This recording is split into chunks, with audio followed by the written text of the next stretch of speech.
Hey, what's up, Magma Oh, friends? Welcome back to the Magma Clubhouse. Today we have our host, Ryan. How you doing today? yeah, all good, thanks. And you? Very good, very good. I'm sleepy Salt today. I'm just getting going. Yeah, other end of the clock for me. Yes, later on the side. So far, Yeah, no calamities have followed me today, which that's is good to a hear. relief. Well, excited for today. So, We've got Ryan put together a really great theme, this underwater theme that we're going to try out. We've already got Muggy Man here. He was tracking the Magma Clubhouse folder and saw the canvas, and I love it. I just dropped the invitation to this canvas in the chat for anybody here live. Anybody who's not here, and by the chat earlier I meant Discord. I'm dropping into the chat now here in YouTube and Twitch. A couple cool. things before we get started for anybody watching. If you're going to participate later, a couple things on the code of conduct. Just want to make sure you all are aware. Oh, this doesn't have the AI.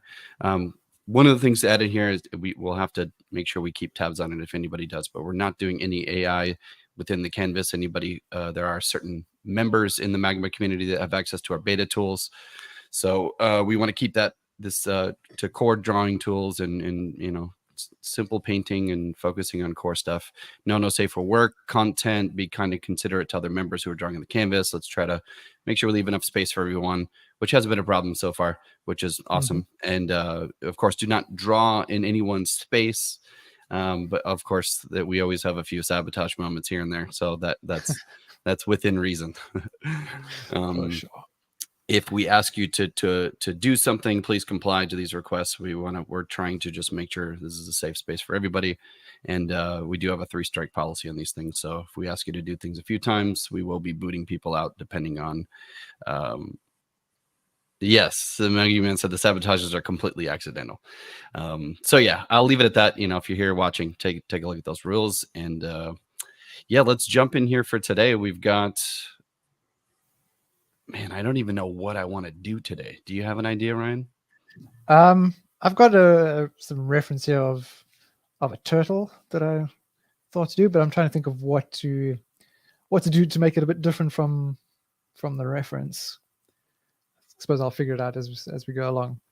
Yeah, I treat a lot of these things just like a study, so I'll get a reference and I'll try to do it kind of close to that. Yeah, that's a good idea. I'm thinking like Atlantis, Mm-hmm. like Atlantis, like a cityscape in the background. I don't know. That could be cool. That sounds really ambitious. Are you able to maybe roll in some music on your side? Let's do it. Thank you for reminding me.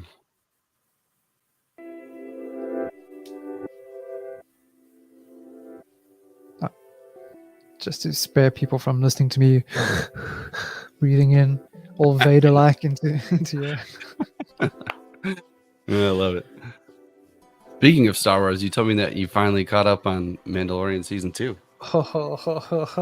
It was so good. I thoroughly enjoyed it. Yeah, when Ahsoka came out, she looked amazing. I got super excited. I wanted to sort of jump out of my chair a little bit when that happened. But yeah, really good. And started on Book of Boba Fett as well. Oh, you already started? So far. Yeah. I've got it on in the background while I'm busy working on other things. It doesn't exactly do great things for productivity to have such awesome shows on in the background. But so far very happy with it. Episode 2, the ceremony at the end there. I won't mention any specifics just because spoilers. I mean, it has been out for a year already, but I'm sure there's people like myself who are only getting to it now. I know. But it is great. One of my personalities is like, that's your bad for not watching the show.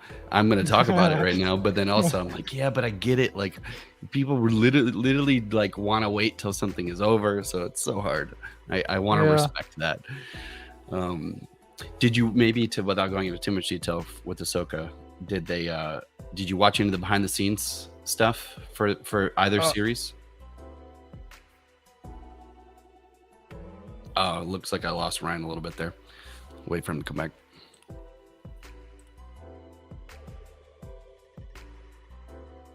I'm here. I'm here. Oh, nice. It's a little jumpy right now. Looks like it's coming back though. Okay, cool.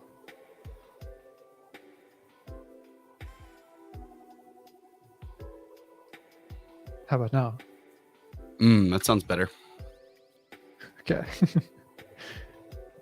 Sent him with my words. Okay, Your face was kind of like. You said what? But anyways, yeah. Did you watch? I didn't hear your response. Did you watch any of the behind the scenes? Oh, not yet. I did see stuff for Mandalorian the first season, but I haven't looked at anything for season 2. Okay, but so I assume that in the first season they do these really incredible. They're kind of pioneering this sort of light stage, right? Yes. Yeah. Phenomenal. That would like they go into the breakdowns for season 2, and it's even more spectacular. Some of the natural lighting that they're getting, particularly in the Ahsoka Tano part, those bits, just unreal. Like the environment that they can create in that space under that budget with that stage is really impressive. But I will say I've seen a lot of people comment on it later that are kind of haters of Mandalorian or just didn't like season 2.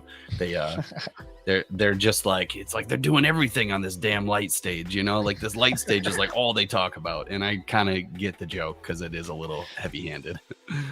Yeah, for sure. I suppose you got to keep working with it to try and find limitations or how you can expand it. Yeah. But I suppose it takes out or maybe it doesn't take out the element. Maybe they just approach it differently. But the whole thing of like scouting for locations, maybe it's a bit more forgiving in a way because it doesn't matter what time of day it is or what the weather's doing. You can kind of get those environments in a space exactly how you want them. Right. I suppose it's a loss of one element, but I don't know if maybe that's one of the headache elements for anyone filming a series or movie dealing with the set changing. Right. No, that's a good point. It's like, do you ever see? I know you have. Oh gosh, what's the movie? It's a really great Tom Cruise film. It's Joseph Kosinski, who's a really great visionary director. He did Tron Legacy and oh my god, I have Google available. Oblivion. Oh yes. Yeah, when they did the house in the sky that he and his partner lived in, that was the first time I think this light stage had been utilized, but they did it on a much bigger scale. It was larger. Well, I don't know if maybe it's about the same size at the end of the day, but some of the images that were shown there, I mean, incredible. They went and captured just HDRIs like on a mountaintop, like within a nice like sunny in different environments. And then there was one where like you could see the moon broken in the sky. It was all broken apart and it was glowing, and that light was affecting the environment. It's just a really incredible way to capture realistic lighting. I didn't know that they'd done that with Oblivion. Yeah, it was all happening with Mandalorian first, but getting schooled.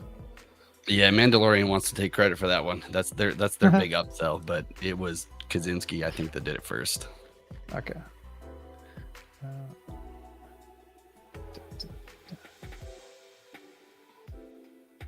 Yeah, see, I've signed up for Disney Plus. So that's why I'm like finally catching up on all these things. Why does my canvas keep restarting?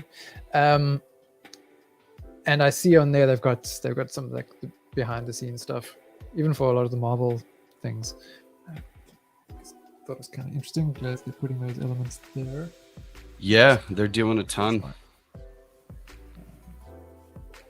Okay, hopefully that behaves now. Ooh. Okay. Whoops. I've been working on the iPad all day, and now I'm working on like a normal display tablet, and the usual thing of trying to just adjust to that. Yeah, not fun. No, I'm not having technical issues. I refuse.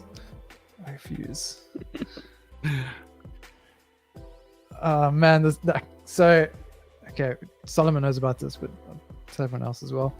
last night, just before the interview with Lois, I found out that one room in our apartment was flooded, and we had water just coming out of the outlet for the washing machine, but it was from the apartment above us. There must have been a blockage in the main building's pipes, and it was just pushing all that water back out onto our floor, which is then seeping down into the apartment below. It was a nightmare. Man, that's rough. Deal with all that. So I was mopping up and listening to the stream, which was great, by the way. That was an awesome discussion you guys had. Really what did you think about just some of the stuff that Lois was talking about?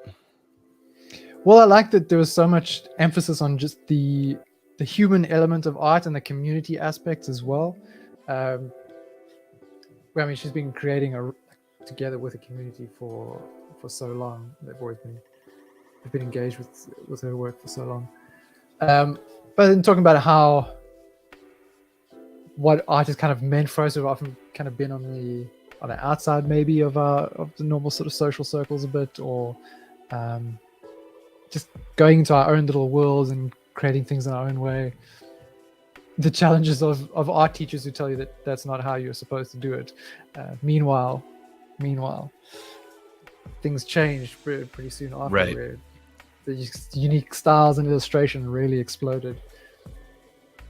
So yeah, no, it was just all around was so interesting to listen to. Yeah, I really did love her willingness and openness to talk about those things, because it is really important, like for other people to hear. It's like this.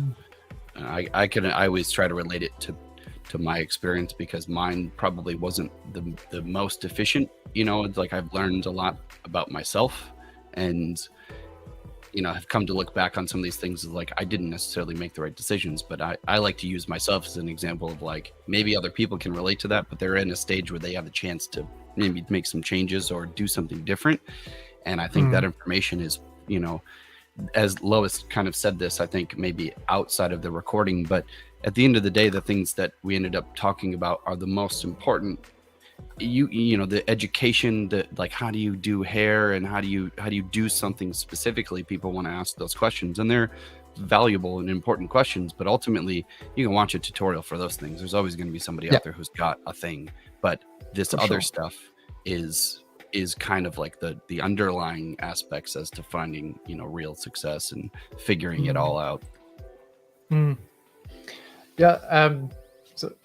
So branching off on that, which was talking about using reference for things. I'm thinking about hair now and like looking and trying to understand, but then also taking those moments to not look at reference and kind of just either realize that, oh, you're on your way, you're busy doing it, and oh, look at you're drawing hair. Or if you don't have any reference next to you, you can also explore other ways to achieve the thing.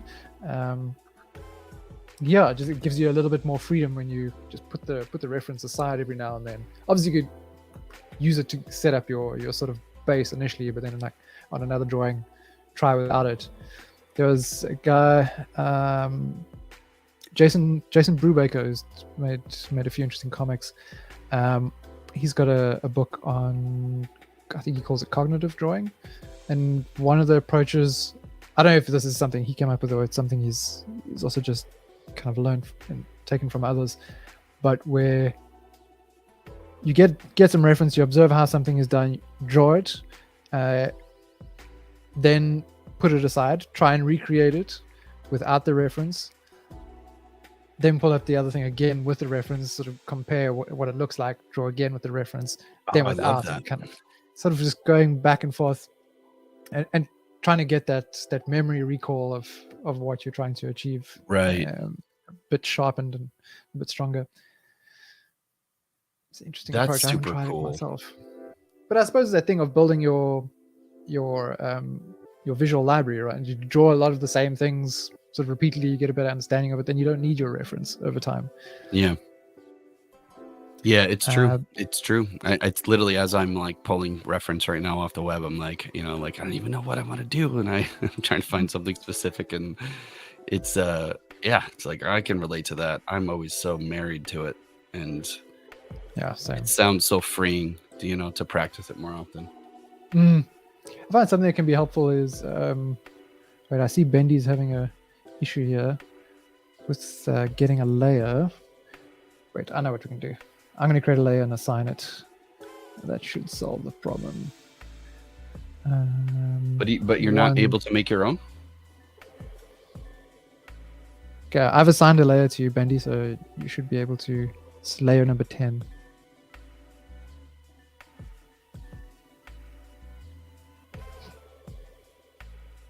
This is so weird. My browser keeps refreshing the canvas. Monkey's calling out the sea scorpion. Nice. The classic underwater sea scorpion. Dig it. I know. What does that say? Just cognitive drawing. Oh yeah. So this whole idea of cognitive drawing, it just seems like a more condensed or structured approach to building that same capacity or that same faculty up in your PIP, in your drawing muscle memory. Right. Quite like it. Let's see how long this lasts.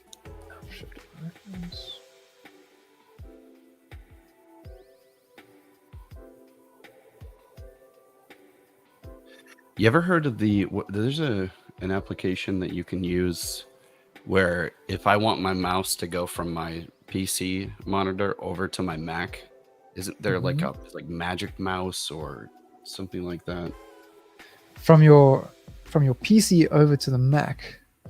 Yeah, I've heard that somebody showed this to me a while ago. I cannot remember the name of it.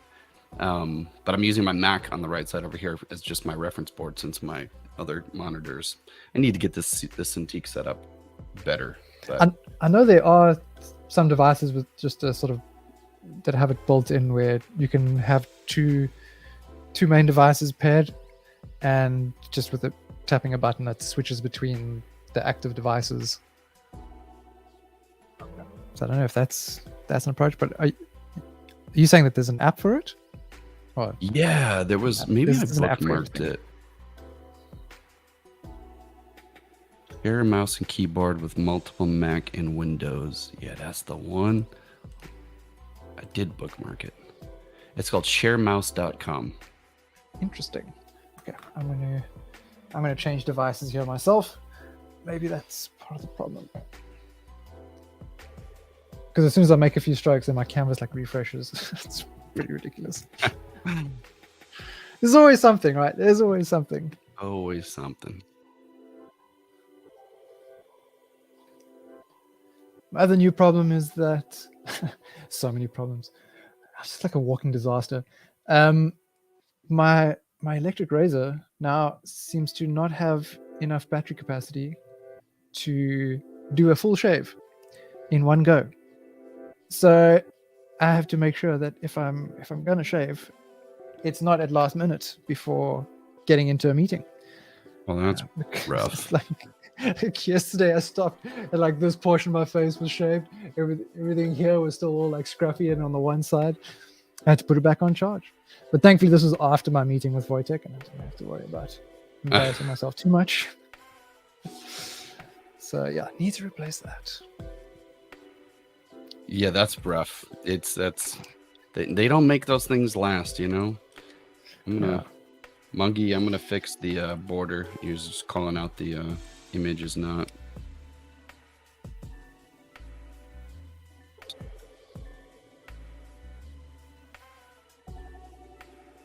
Ooh, there we go. Magma Clubhouse project all nice and neatly arranged now. Very nice, very nice.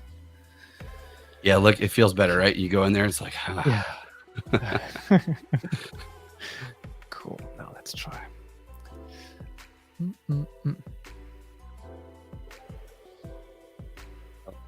Bunch of layers in here. Whoops.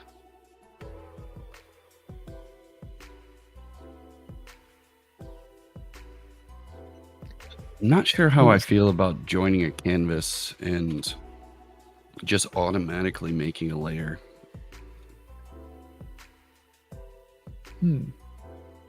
Yeah, I don't know. I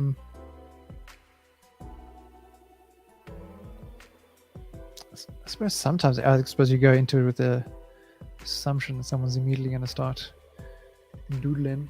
Yeah, and that's kind of my thing. It's like, I don't know.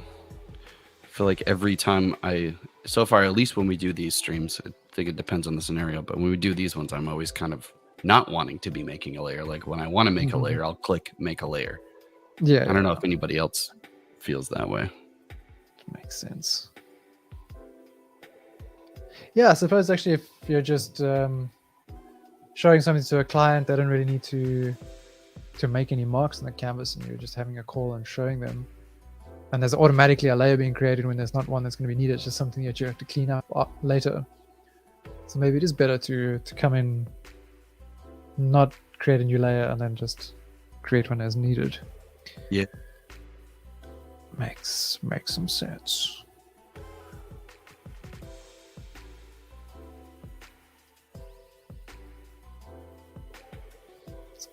It's cool to see some of the familiar users, the regulars, the usual suspects.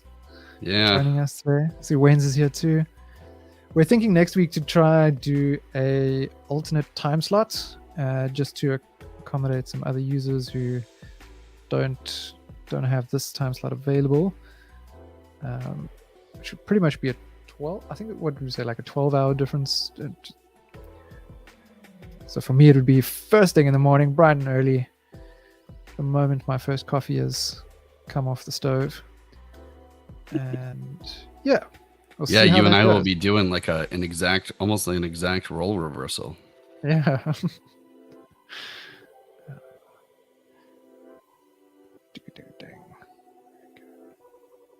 Yeah, I'm down for that. Next week, switch up the time slots.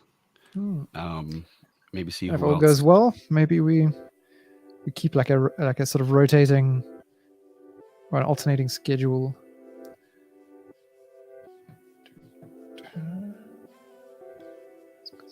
Okay. Yeah, I was thinking that this morning, actually. I think that's a good idea. Every other Wednesday would be the time slot reversed. So better for European time zone and better for North America. Although even in North America doing it, for us, it's like 10 a.m. here. I don't know. People are at work. That's something some of the comments in Discord were saying is like not many people are available on the weekdays. They actually would love to do weekends, particularly for the classroom events, which I think I'd love to be able to support. The only challenge is, of course, it's like we all are regular working stiffs that, like exactly. That requires us to do it on the weekends, which, I'm always down for. Well, sometimes down for.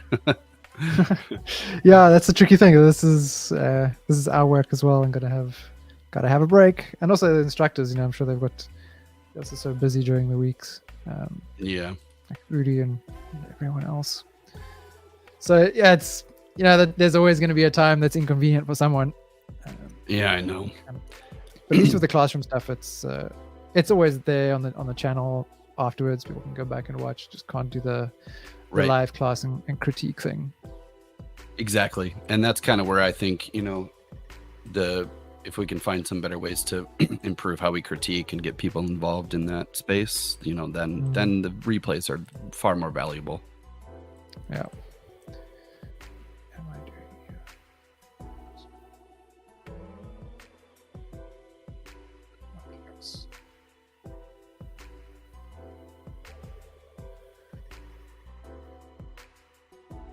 Whoa.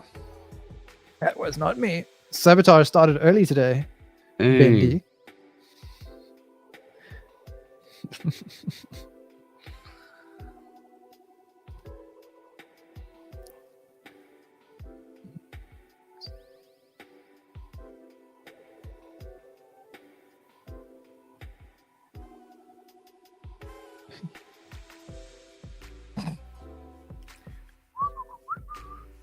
Got to be quick on that double tap.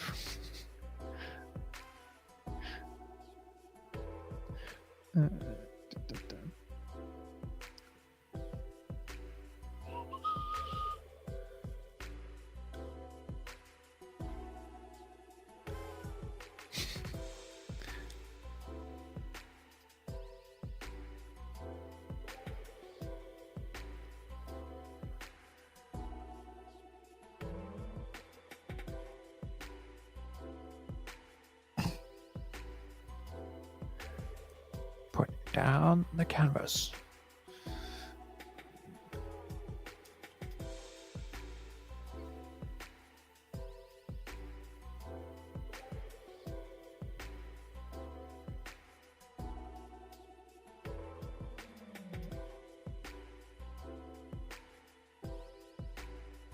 I want to exaggerate this. Looks like we got a new joiner, Everest. Am I saying that right?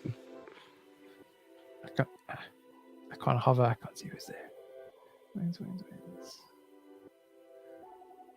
Everest.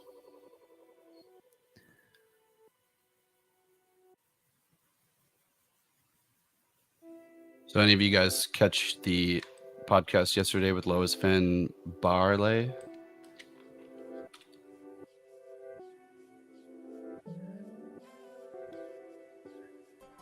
We had quite a good turnout for that stream. I see the views afterwards. There's people tuning in at I suppose a more suitable time for them. Views have climbed quite nicely. So people are into it. Yeah, that was so great. Lois has such a great following, and also I think a lot of our audience, of course, is really interested in her work. So that was super exciting.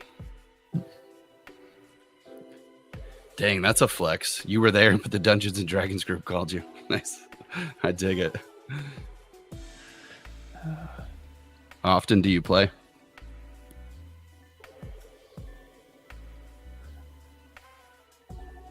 Ryan, did you ever get into D&D? Recently, when was it?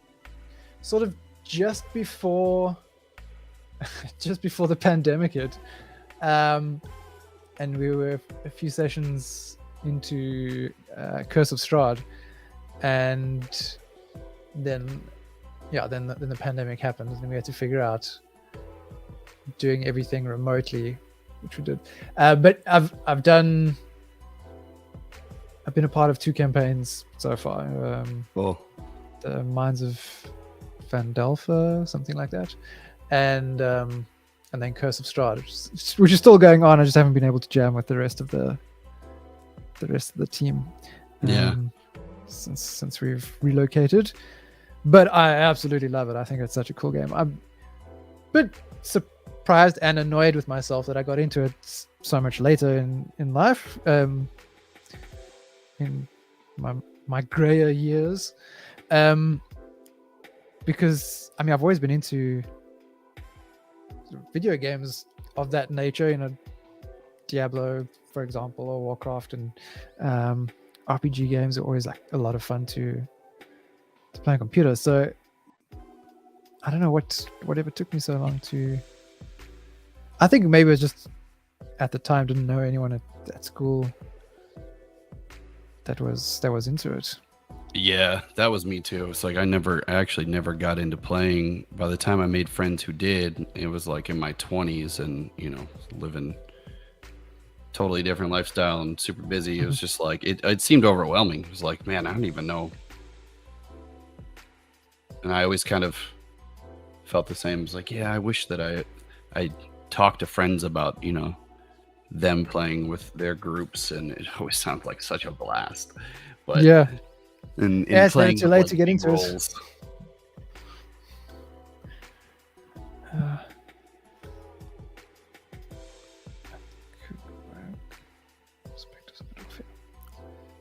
I played I played a cleric in my first one, and then played a druid in my second, Loxodon druid. It's great. I think most of us at the table, though, it was our first time playing, and we were all kind of, I think, sort of early 30s. Might have been actually one person might have been just under that. So also like getting into it a little later, but it's such a cool hangout, and our dungeon master gets super into it. Always threatening a total party kill, but other than that, he's great. Nice. That's cool. Have you watched Critical Role at all? I've seen a few. Okay. Yeah, I've seen some, and I know some. Well, you know, we've had Jessica Drew on the podcast, and she used to have some connection with the Critical Role folks, and my buddy Justin Fields is a concept artist. He's told me some stories of some groups that he's been in. It's like, you know, some pretty famous, like some actors, like pretty famous celebrities and people that, you know, that they get together with. So it's always, you know, the big groups sound like they are legitimately celebrities. Critical Role has done pretty amazing stuff, it seems like. Yeah. And it's Titmouse that worked on the animation for it, if I remember correctly. With Legend of Vox Machina on Amazon Prime, and it's so much fun. It's really good. I think they've captured the story quite well. But yeah, I mean, the team they are celebrities. They're hilarious. What did you think of have you watched the trailer for D&D yet? Anybody? Honor Amongst Thieves. Yeah. Looks like fun. That owlbear's intense. Yeah, for sure. I was like, I've actually seen some pretty great moments from the trailer. I was like, I mean, some great witty moments, but I don't know. It just doesn't. Something about it just feels way too Hollywood for me, especially for something so cherished as Dungeons and Dragons. You know. Exactly, and something that is very spontaneous and participatory type of thing that evolves. At least with the Critical Role thing with Legend of Vox Machina, you know, that's something that got animated after the game was played. You know, it's based on the collective experience of this group of friends who've played out this ridiculous thing. Right. And because everyone's so attached to that story, then turning it into an animation and reliving those moments again in a different format, it's a lot of fun. It's quite beautiful. But now I think with doing a Hollywood movie with its own sort of like storyline that no one's been involved with outside as like a broad community, it's missing something for me as well. That's that concept. Yeah. So I don't know how well it's going to go down. I mean, as a D&D thing, maybe it'll be a still a fun fantasy film. But yeah, it's not something that feels D&D to me. Yeah, exactly. It's like, I think the way that you described it is best. It's just the narrative of a film, like a story around characters from start to finish. To me, it's like you're kind of missing I would love to see more of like a play on the atmosphere of the game itself, which is like different groups of people that have different stories and different quests. Like, it's not just about like there aren't main characters, you know, and they've just defined like these main characters with famous actors, and that just doesn't feel like they missed a great opportunity to hit some sort of like meta way of, you know, looking at the experience of the game and making that the film, not the characters in the world itself, you know. Yeah, agreed. Mungie was just throwing in the chat. He's going to share some of his D&D stories in Discord. Nice. It's funny, but also vulgar and strange. Yeah, well. Oh well, you know. I can take it. As long as it's not to the public. If you DM us, that's fine. Yeah. Still got to keep things. Yeah. Disclaimer on that one. Yeah.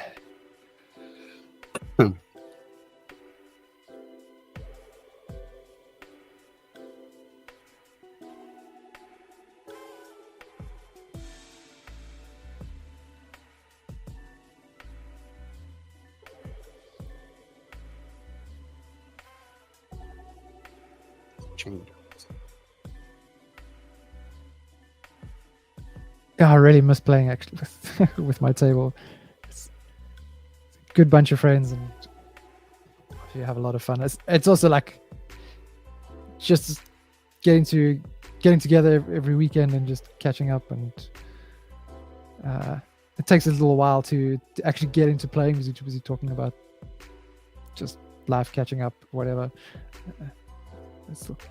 quite a fun occasion. Oh, dude, that's cool. That's super fun. That sounds like a blast. Like, especially with people that you know and love, get to catch up and hang out. And yeah.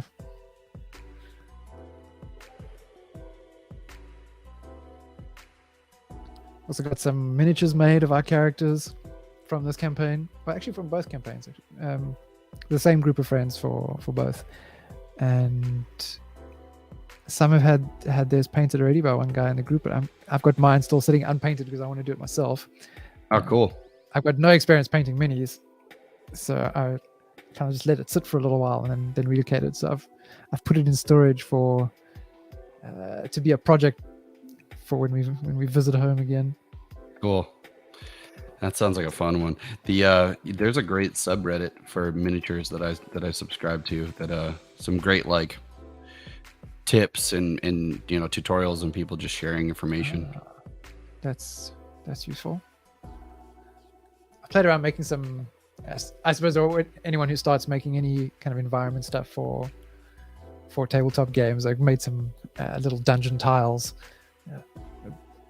Got some like mossy looking stuff or like grass to put on these like stone textured tiles that are made out of polystyrene. It was quite fun. Yeah, that world is so much fun. Like, I used to do a lot of 3D printing and just like sculpting stuff and printing out characters and being able to go through and hand paint stuff. It's man, you could just, like that friend I was mentioning that plays with some celebrities and knows some people, he was contracted out to build tables for some pretty high profile people. And like, I mean, you're talking like full, like a table the size of like my office, whatever dimension that is, like a huge table with whole environments and making the characters. And it was really, I saw they had a version of it that I'd seen that he had built for somebody else, and it was unreal. It was spectacular. Was it Games Workshop or Weta? So I saw something on YouTube a little while back. There was just a massive table that had been built up for pretty much the entire campaign. Yeah.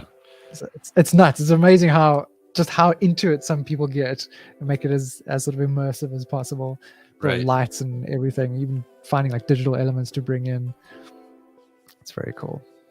Yeah, I could see that becoming like a massive obsession. Oh yeah. What better thing to procrastinate on than environments for your campaign and figuring out what skills you're going to assign to your character next time your DM is kind enough to level you up. Right. I sit here like overthinking that like too much. Like, oh, what direction do I want this thing to go? I'm thinking like 10 levels ahead. Like, oh, this is where I want to go. How am I going to get there? What's going to be the best approach for it? Best set of skills. I think just an unnecessary level of thinking. No. 1 second. Yeah, all good.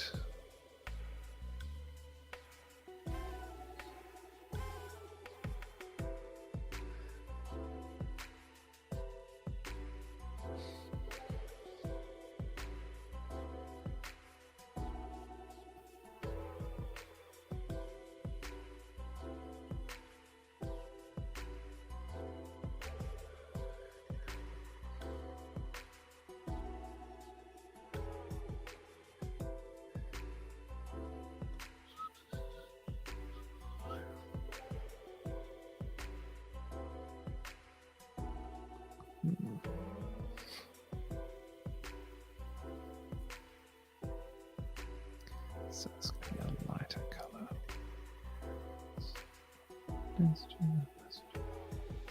Or we could just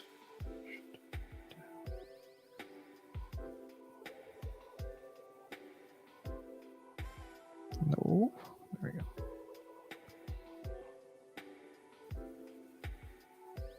That's very bright.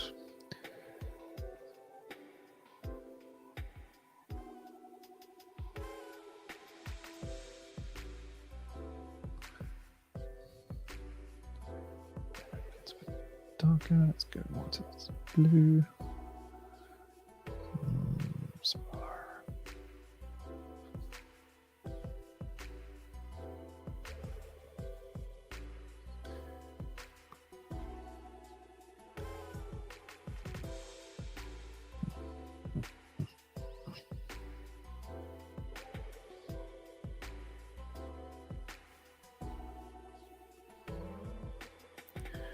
That's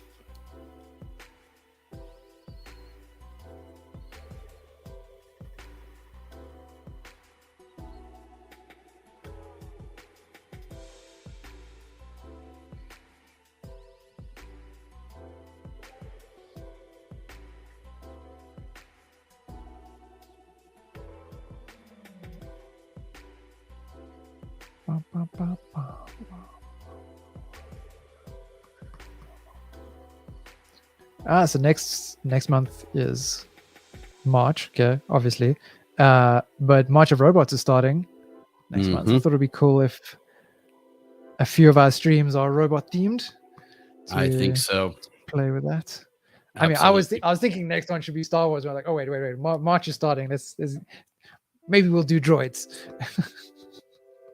I dig it. Like specifically, like Star Wars droid themed. We could do different any kind. Like, yeah, I'm so down for it. Yeah, that'll be fun. So Bakin. I haven't done March of Robots for years. I did it about 3 or 4 years ago was the last time I did it. I think 3 years. But I used to do that in Inktober every time. Well, not every time, but maybe every time for 2 years in a row. And yeah, it was so much fun to do, especially when they've got the prompt list and you've got to try and create something in line with the prompt. It's a hell of a challenging, but at the same time, at least it gives you something to work within when you've got the prompt. I find it quite helpful. And a lot of that stuff I was able to turn into stickers. Oh yeah, which was quite fun. Yeah, because when your time is limited, I suppose then you simplify things. You don't overthink it too much, and then I just try and do something just ridiculous, of like me being chased by a T-Rex or something, cartoon T-Rex, and then make a sticker out of that. Because they're simpler and they tend to be way more stylized. Because I'm really slow at my painting, so if I'm gonna participate in something like that, I have to really stylize it and just not make it too serious. Some people, it's just annoying how like their maybe they start a bit earlier, I don't know, but just their output on a daily level. How do you do this? I know. Well, it's like going back to that episode with Lois last night, or yesterday rather. It was mind-blowing to just go through her portfolio and just how much stuff she has.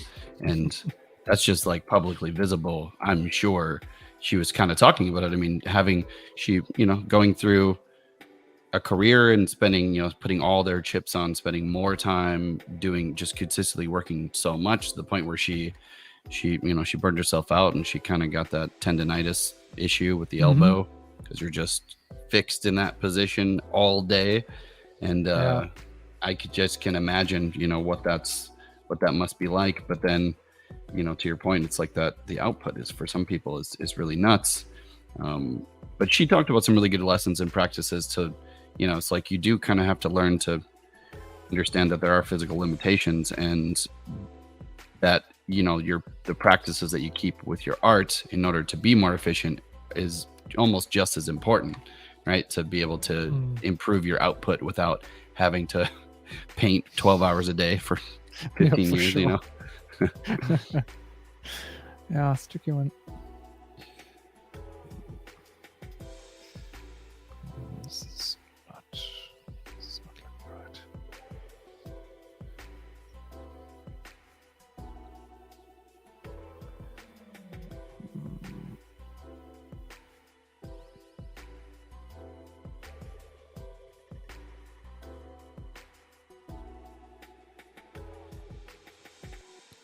That line is throwing me off.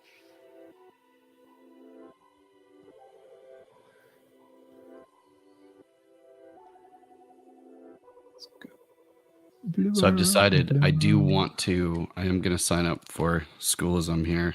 And hey. after watching your latest Magma Classroom on just getting into the essentials of lighting and shading, and seeing, some of our viewers are applying these things pretty effectively, and I want to improve that. It's like I was thinking about it the other day. I feel like you ever watch Pan with Robin Williams, the Peter Pan movie? Mm-hmm. Mm-hmm. I feel like Peter, like as an old person who kind of forgot that he was. It's like I forgot about. I used to practice these things a lot, and it's been so long since I've done them in the traditional sense. I was like, man, I'm struggling to like be able to apply this stuff in my work, and I'm like, I gotta fix it. Well, then I think Screwsom's definitely a good thing. I still, man, it's so bad. I still haven't spent any time on any of the lessons. I've been watching little bits like here and there, and just also trying to improve my understanding of lighting and some stuff with texture. Yeah, I guess. Yeah, you do just forget if you're not drawing those kinds of things, or not drawing at all, or just working on a different medium entirely. Yep. You can easily forget things. It's like a language, right? It's like for sure. It's like a language that you learned later in life. If you were a kid and you picked it up, those things stick with you. But if you tried to learn something later and didn't quite, it's like you got to keep it in practice to really keep it stored in memory. Yeah. Yeah. Well, let me know which courses you go for first. Yeah. Because it might be helpful to have a study buddy on that. Get my ass into gear and stuff. Faffing about. One or two episodes less of Bad Batch and Book of Boba Fett, and instead watch a lesson. Yeah, I also wanted to get your take on that because I'm a big fan of Dave Filoni, and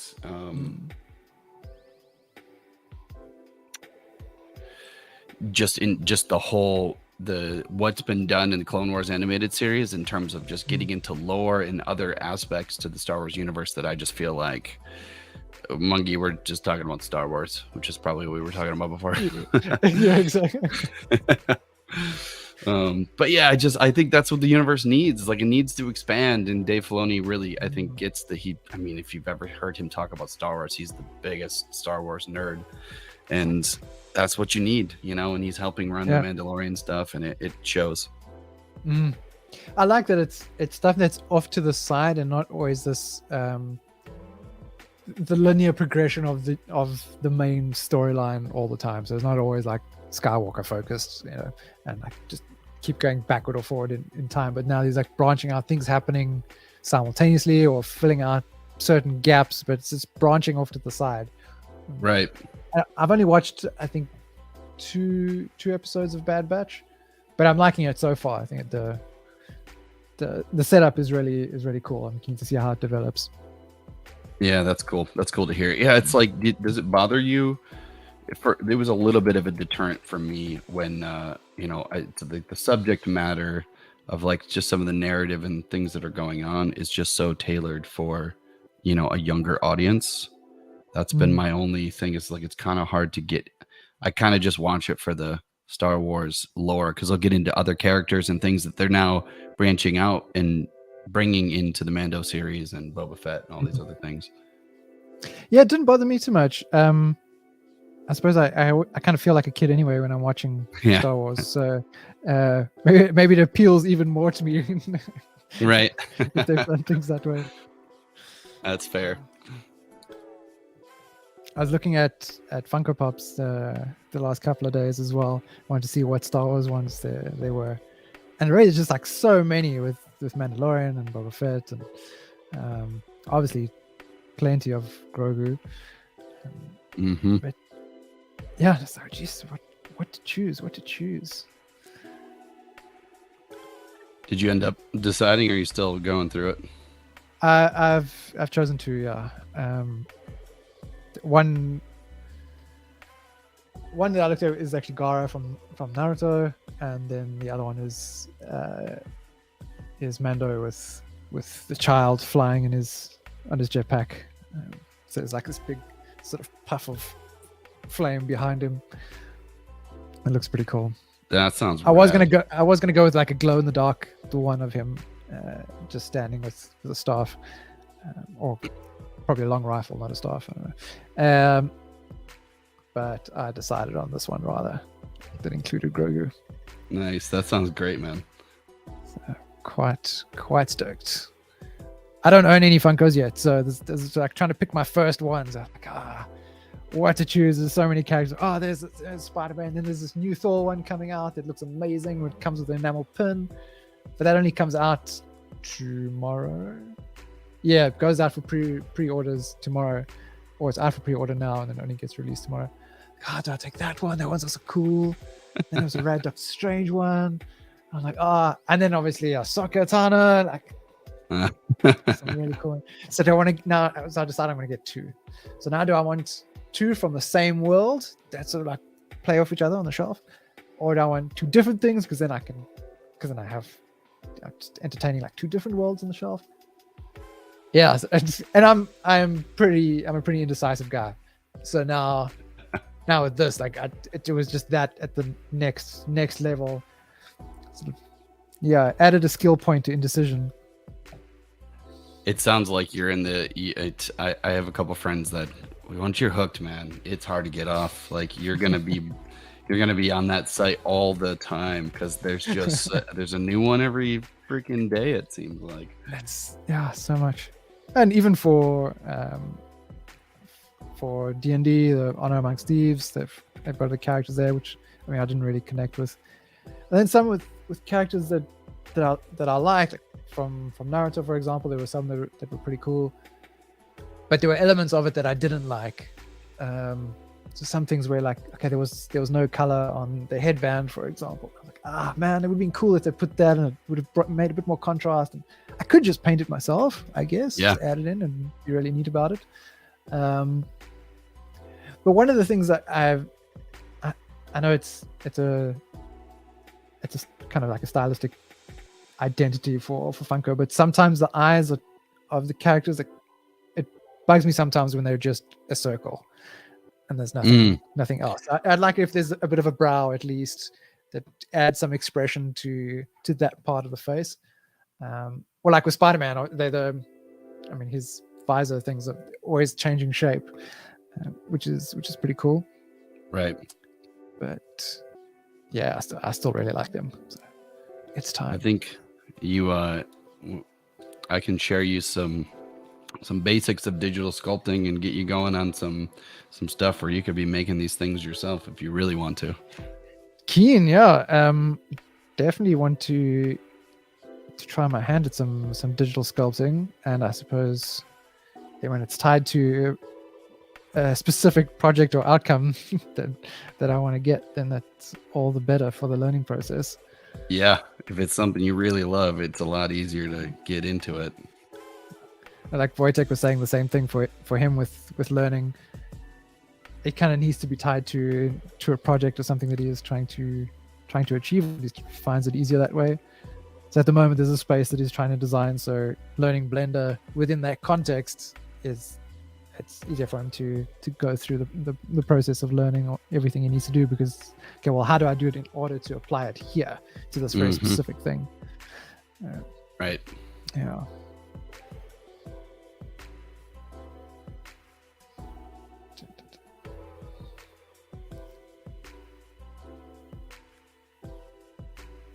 I suppose doing a 3D sculpt of Mando's helmet is probably not the best starting point.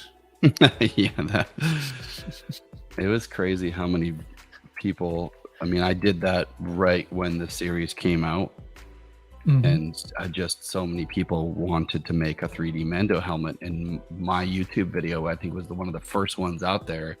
And ZBrush is kind of like the shoe-in tool because a lot of the practical effects houses use ZBrush to make a lot of their, actual on-set helmets that they'll prototype out and hand paint in the prop shop and the actors will wear.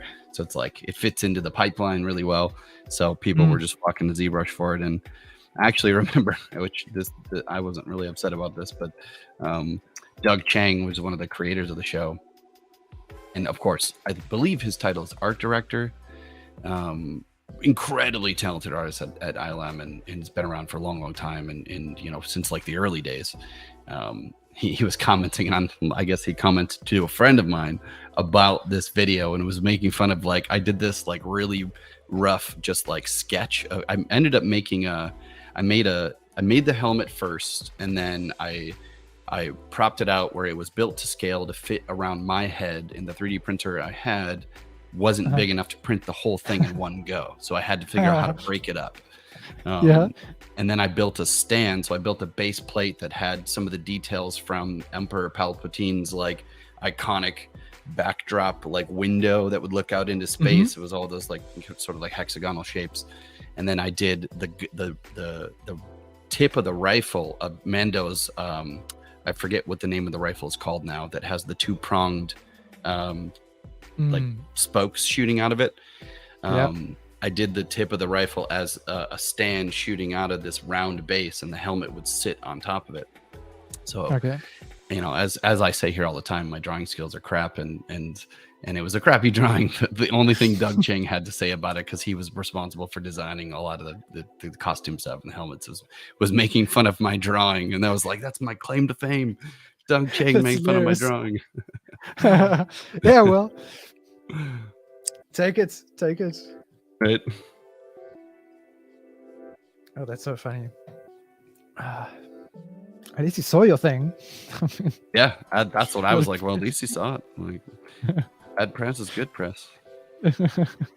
Maybe not in the arts world, but the good news is I'm not trying to make a career in drawing. So, have you still got that helmet? Did it all come together? Did it print out and work? It did. The print worked. I got it out in PLA plastic, was able to reassemble and paint, and the stream was going to go through the entire process of prototyping and then building it by hand, like actually getting it made. And then I quit.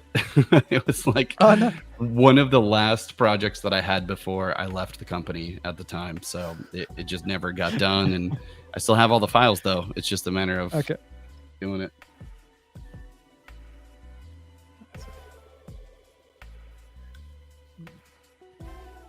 Yeah, that's something I would dig to own one day. So, little 3D printer.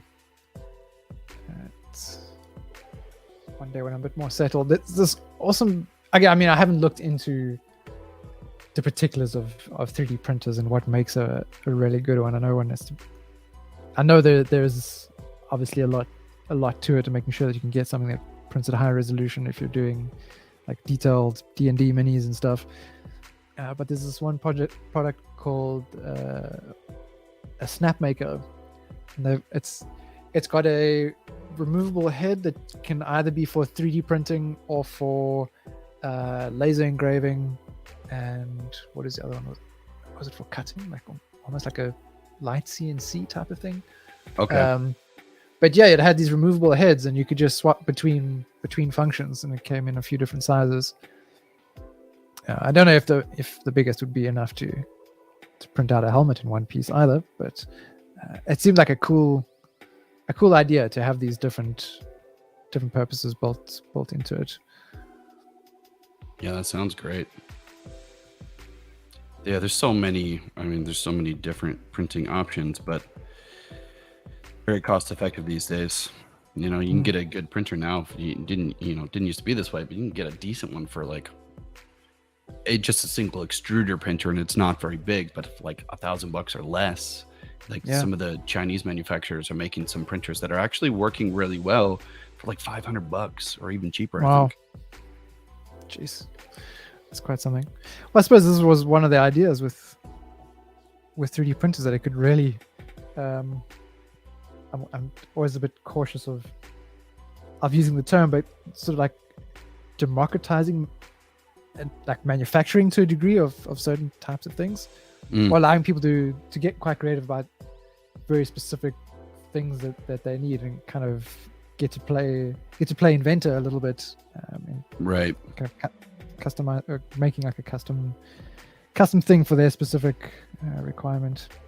Absolutely. I mean, you really do. The engineering that you can kind of apply in a pretty simple fashion is actually really impressive with just a single extruder and printer. And then you start getting into some of the other more higher quality printers that do different things. It's, there's so many incredible things being done across the board. Have you seen this approach to building houses with 3D printing? That's Absolutely. quite impressive. I've only sort of seen like kind of a simple article on it, so I don't know how well those things work. But I mean, if we can find a way to repurpose like waste plastic into 3D printing material, and then apply that to housing, I think it would be quite a cool thing. Yeah, absolutely. Mm. They're 3D printing meat. Yeah, unusual. Wouldn't have thought to do that. I know. Have you watched? Have you caught up with The Peripheral on Amazon yet? No, not yet. I'm not signed up with Amazon at the moment. I think you would like that one. It's takes place in the not too distant future, and it's kind of about time traveling, but not time traveling in the traditional sense. It's essentially like it's like the 2030s, 2050s in our present, from our present. Mm-hmm. And like it's kind of a window into our future where we have neural link / virtual reality integrations. Like it's far more common for people to be playing games and be integrating with a virtual space and going into a place that's photorealistic, kind of like Ready Player One in a way. Mm-hmm. But then somehow the further into the future, like 2100, somehow they're able to if it would be kinetic or some sort of like method of sending your consciousness to the future. And so the main character is in 2030s, 2050s, but then going, I think it was like 70 or 80 years into the future, and seeing a possible outcome of our own future. It's just one branch in time, but it's like an alternate universe essentially. Mm-hmm. But anyways, like the whole concept of that in the story in like the next 30, 40 years, the main character works at a store that's literally just a 3D printing facility that people come in and just have things made all the time. It'd be like going to Home Depot or like Office Space or like one of the, like a convenience store, basically. Yeah. Kodak for 3D printing. Exactly. Yeah, that's probably a better analogy. Yeah. I used to work at a Kodak print shop. It's terrible. Oh, you did? Yeah. Well, that's cool. Oh man, it was brief. It was brief. Myself and I think all except one of the members of this art collective that I was a part of, and it's a group of friends that we all studied together, and pretty much all of us were working at Kodak, spread between two branches. And yeah, it was terrible. Saturdays we'd at least finish earlier, normally at about 1, and then we'd just go to the pub afterwards and then bitch about the week's work. We just used to get some strange characters coming in, always wanting discount, and we try to like trick you into getting more photos for themselves. Or we had one person walk into the shop asking if we sold, or maybe it was two different people. It wasn't the same person, or maybe it was the same person on two different occasions, but asking if we sold Bibles and toilet paper. But everywhere, like there are photo frames everywhere in the shop, and it's like printing machines and computers.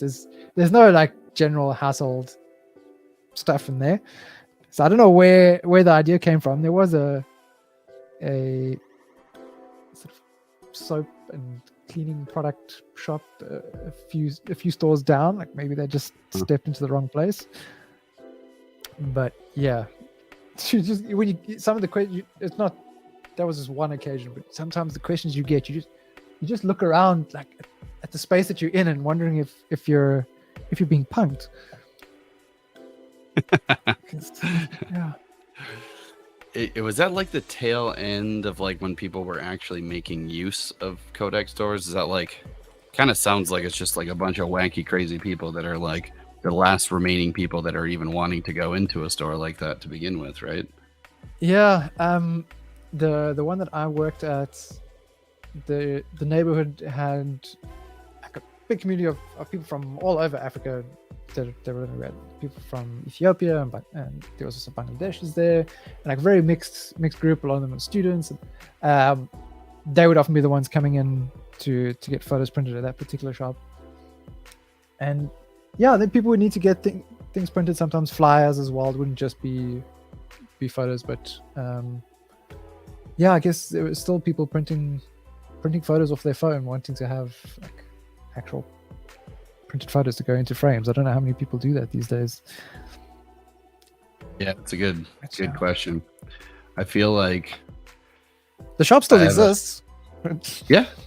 I follow an analog subreddit that's got some really great and incredible work being done still. You know, like that community will never go away. It's just like, you know, it's just more niche, and it kind of becomes like a, I don't know, it's a hobby in a way. Like, not to mention, by the time I was there was no analog happening at all, like at those shops. Yeah, it was all just printing like digital stuff, mostly from phones, where they expect you to also know how to use their phone better than they know themselves.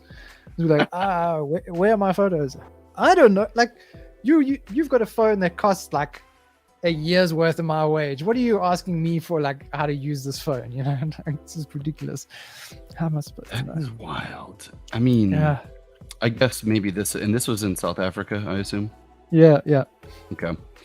Yeah, I think in the States that trend never really kicked up. Like, people that have content on their phone, like, it's just I think the commercialism in like the stores that exist to buy stuff, like people would just go buy a Kodak photo printer and they would have that at home and they would just print it. Like, I don't even know. I mean, I'm sure those stores existed here as well, but I never saw them. Like, they weren't like very common, I think.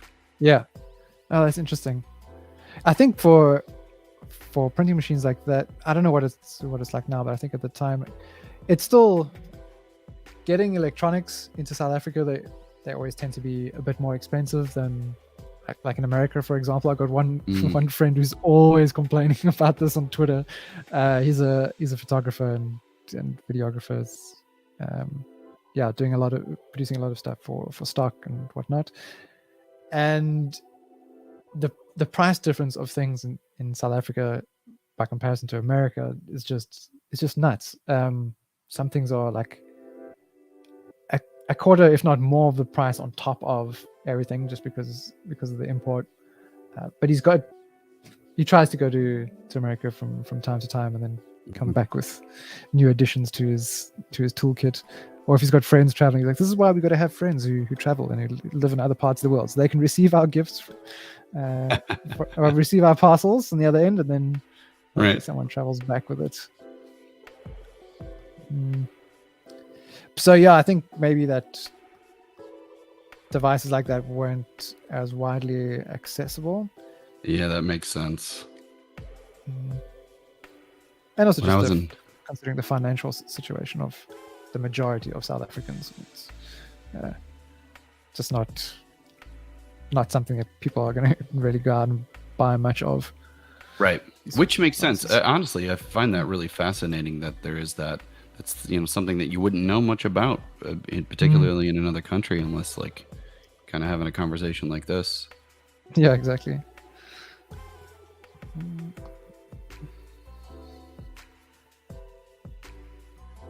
Drawing really slow.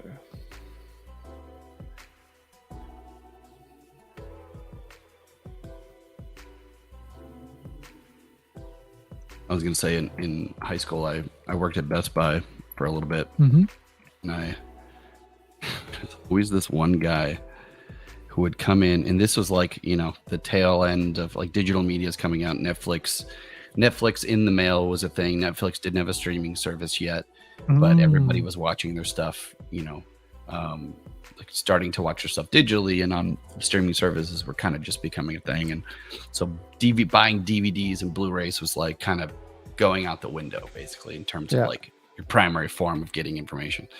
And there was this guy, he was probably in his 60s, late 60s, and he would come in once a week, and he would specifically want Casper Van Dien movies. And if you don't know Casper Van Dien, he's like the main character in Starship Troopers. Did you ever see that? Yeah. Yeah, he's like that guy. I saw it He at was the like, cinema when it came out.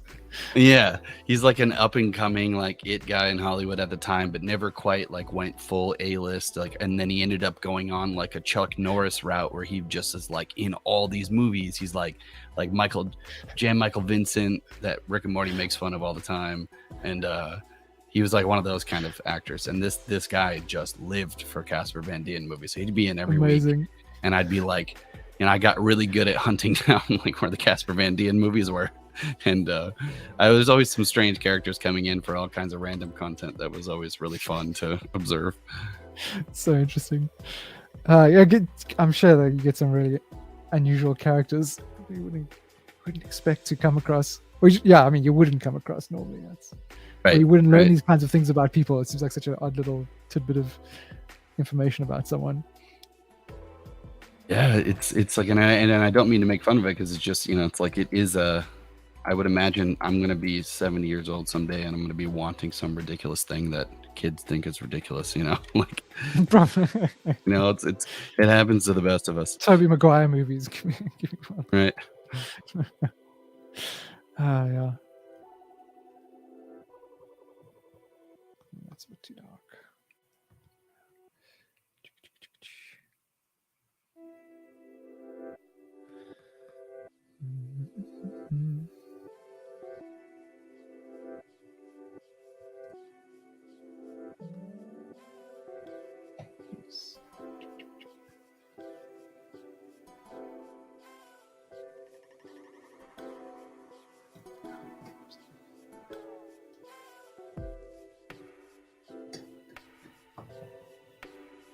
Let's be canceled a little bit.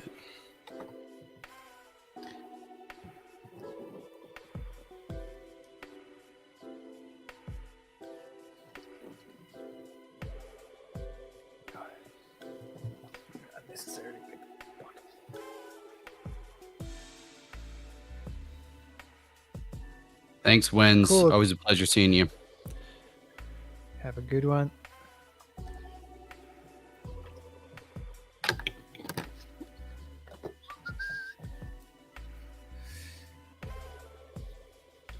Nice. Who's got the that's good lighting. I'll take a look at this. This guy up here on the Oh, that's so cute. Yeah. I really like that. What's going on here with ketchup? Everest. He spilled ketchup?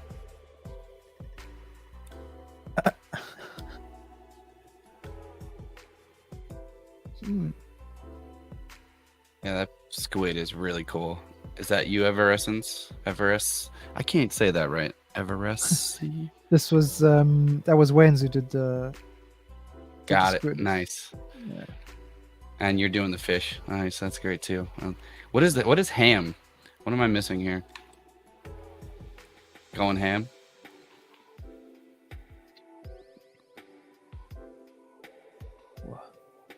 The poke is brilliant. I like it. Yeah, that's cool. Seeing how it's coming together. The moustache on that squid. Did you say I was drawing a fish? No, I was trying to figure out whose fish that was. Yeah, right. Okay. Just you, the grand you out there. Going on over here. Angel's pointing something out.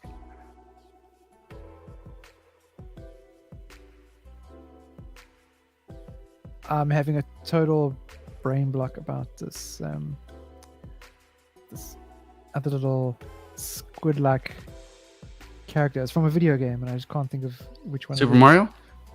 Ah, yeah, of course. Yeah, is that Nomenon? Yeah, that's great. Yeah.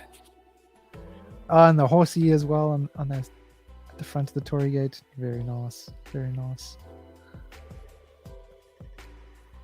I like it. You just got something going on over here. I'm going to come back to that one.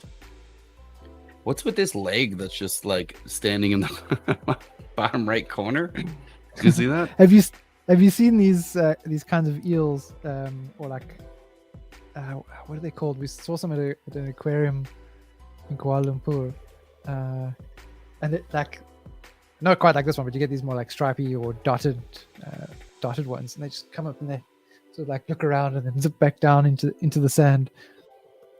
Right. Okay. Yep. I see it. It's a skinny C Doug trio. Well, without the trio. The other two are hidden. Nice to see the Pokemon coming out. Oh, that's what I was likening the whole trying to choose my first Funko to, is trying to decide on a starter Pokemon when you're playing the Game Boy game. I felt a bit say like that again. That trying to choose my first Funko felt like trying to decide which starter Pokemon to take in on Game Boy. Yeah, that's God. That was hard, wasn't it? Yeah, I love them all. They're amazing. Oh, that's such a good point. What is going? Oh, wrong pen. Too many tablets, too many pens. Always the wrong one. I had to. I wanted to use my Intuos Pro the other day, and because I'm busy playing around with making some brushes, and okay, I'm just gonna get the tablet out quickly, and I'll just test this out. I only needed a tablet for 5 minutes, but then I spent like double the amount of time trying to find the pen, and I can only find the pens for the other tablets. Okay, let me put away this one, take out the other tablet, switch in. So yeah, getting a bit disorganized already. You know, you're settling into a place when your desk space becomes all cluttered and chaotic. Can't find what you need in the moment that you need it. That's so true, though.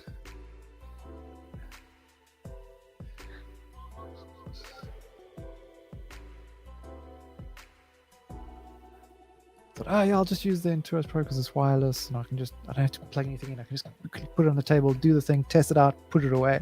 Nope. Setup has other plans.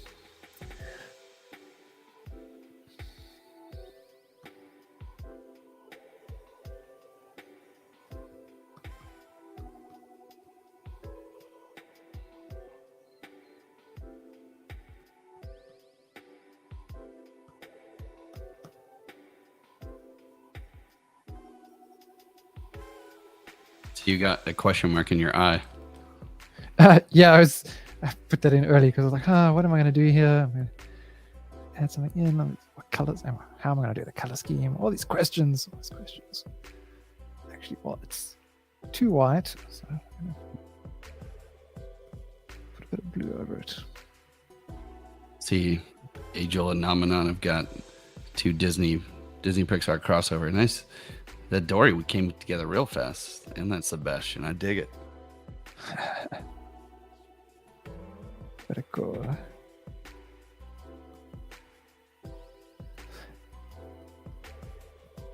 So it seems like this little environment approach, setting things underwater and adding in just a little bit of something in the environment, has kind of worked well. People playing off of that quite nicely, which I'm stoked about. I was going to start getting into like detailing this Torii gate quite a bit. I thought, well, this is like completely beside the point. It's just there's maybe meant to be further out in the background and just an idea. Maybe someone else could actually build something on top of this, and it's cool to see that that's exactly what's happened. Yeah, I love that you got your Torii gate in here too. Yeah, gotta. One day I'll find myself passing through a few. Yeah, when's that gonna happen? You got plans yet? No, not yet. I'm just happy to be staying in one place for a little while now. Yeah. But maybe next year. Maybe we'll see. The thing is, I kind of want to get to like a particular place first with my work and just almost like set some little goals for myself or where I want to be before I allow myself to go, like, so that it's sort of a reward at the end of a little series of accomplishment. Because I think I might just feel too guilty on the trip, like, I still need to be doing this or that, and I also want to stay there for a lengthy period. Maybe first will be the full visa length, which I think for South Africans can be 3 months. but it's not cheap. So I also want to build up sufficient savings so you're not going there just shoestringing it, which I'm Right. sure that you can still have a great experience, but I want to have the freedom to really indulge in all kinds of like cool stuff.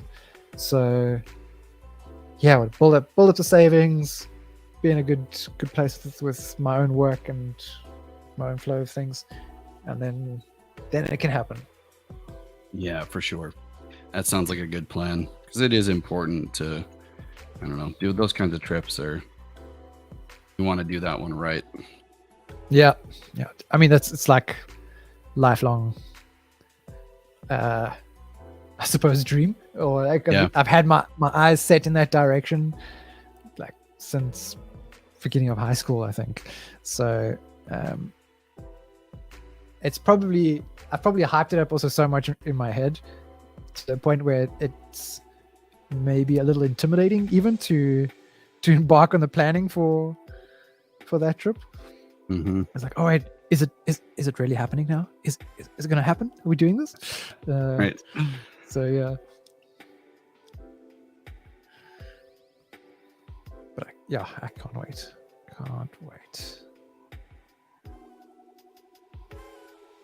There was a travel vlog that my wife and I were watching the one night, and in there these people went to, I think it was in Japan, or they went to a Japanese place somewhere in Southeast Asia, and someone had moved over and opened up a restaurant. But I think it was while they were in Japan, and they were showing probably the fluffiest looking pancakes I've ever, or maybe more like flapjacks, I suppose, that I'd ever seen. They looked amazing.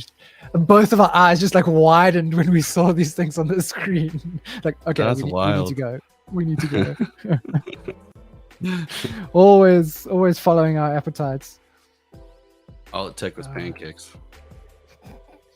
Is honestly we're simple one of the greatest people, you know, inventions in the world. Yeah. My brush is working. Okay. And I love it. So do you guys, when you travel, do you make a point to like, is dining and you know, kind of getting into the food a big part of the exploration? Yeah, it's been a little bit trickier on our more recent stretch of traveling, because we're still trying to keep like a good work schedule. But then we do also kind of research. Okay, well, what sort of local dishes should we try, and where to go find that? Yeah, so it's definitely something that we're not interested in. A lot of the normal tourist sites, I suppose. It's always cool to go check out. Cool buildings and whatever else. But normally it's like, okay, so where are we gonna eat? Right. That's cool. That's super cool. Yeah. We dig to try it. Oh, I'm sure everyone's keen, but to try it like a Michelin star place sometime, and just try out some like fine dining where people are just trying interesting creative stuff with food. It's not necessarily something in our budget, but it's at the moment, but something that would be cool to do at some point. That sounds great. I think we have such big appetite, so then you see sometimes the fine dining stuff, it's like tiny portions. Obviously the focus is on the experience of different flavors and presentation and all of that. Yeah. So usually what are we going to eat after this? Is there going to be more? So where's the worry? But yeah. Yeah. Excuse me.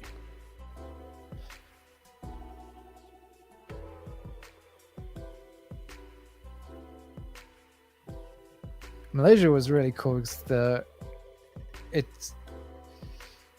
they've got at their malls. There's usually quite a big food court. Often it's on the sort of basement level, and that seems to be one of the places you just go for decent food. Everyone, whether you're a kind of doctor or you're working in retail just on your lunch break, like everyone kind of goes to these food courts, and those were really cool to experience, because it was different from South Africa, where the food courts at malls and there tended to be more like fast food, and not really like healthy stuff.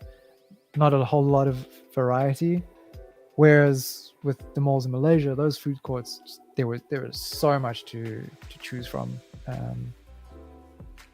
So yeah, you can sit in that same decision. We're like, well, now what the heck are we supposed to eat? There's just too many choices. But the food was always good. Maybe we're just easy pleasers. I don't know. Like maybe maybe a local person's got a different opinion about the quality of food at your average mall food court. But for us, it was like, this is delicious. Yeah. I mean, at that point, who cares, right? You guys. No, exactly. Like, yeah. We're having a blast. So if we've got low standards, means we're always happy. Yeah, I mean, totally. I mean, that honestly, life is a lot better that way, I would imagine. Yeah.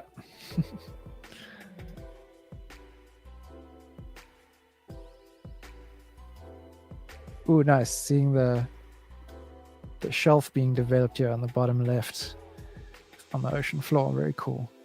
Very cool. Yeah, is that Nexus? Or am I thinking of somebody else? What this icon is. Whoa.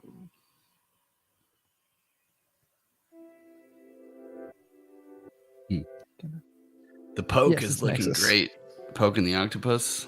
I like that one's gonna be cool.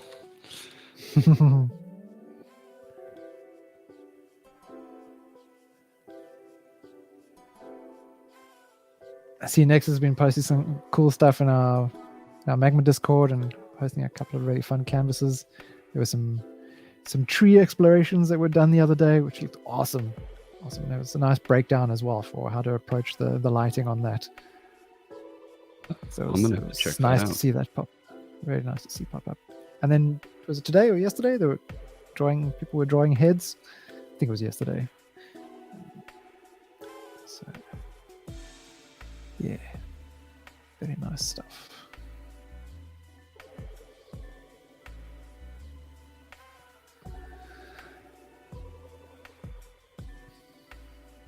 I feel like I'm just fiddling and not making any progress.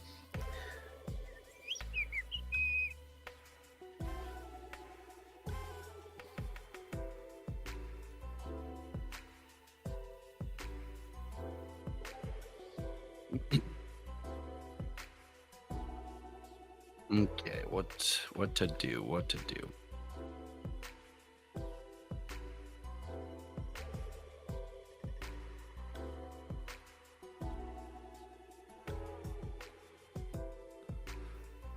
Let's figure this out.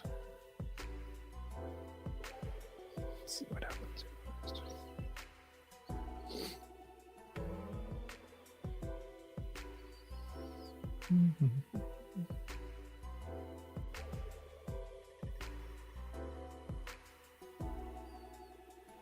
It's about. I cannot wait to take a lighting class. I'm gonna be repeating a lot of your exercises that you're showing in classroom a ton, but I need a lot more practice in figuring out how to light stuff better. Definitely check out Sam Nielsen's lighting class on Schoolism. That really helps to the way he explains it. It's so good. Like, yeah. Why wasn't I taught this at varsity? Yeah. So I mean, he goes into I think it is Sam Nielsen. I think he goes into a bit of the science of light as well as them. It's not just to understand how to paint light. You've got to know what the light is doing. Right. So he goes into the science of it, which is really nice and really helpful. That's cool. That sounds great. So this goes over like that.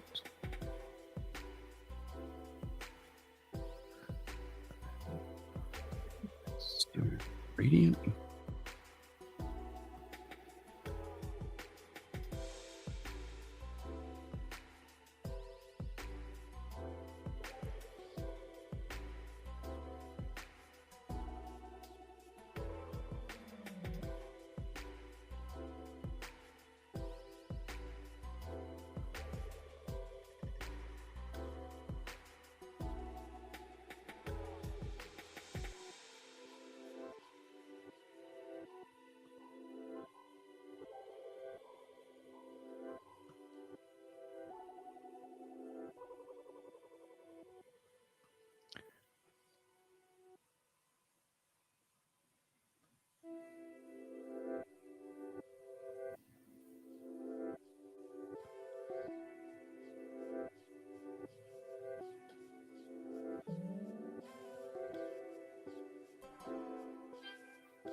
Whoa.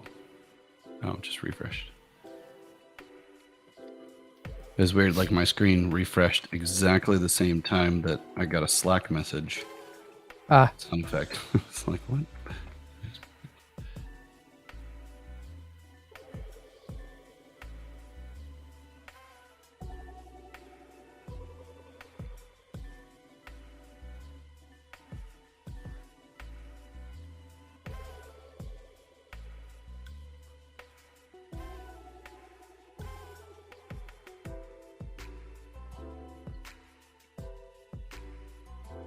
Yeah.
It's looking nice, Ryan. Oh, thanks. It's like I don't know what I'm really doing. I'm just sort of fiddling. Not really thinking much. I haven't actually checked what else is going on here.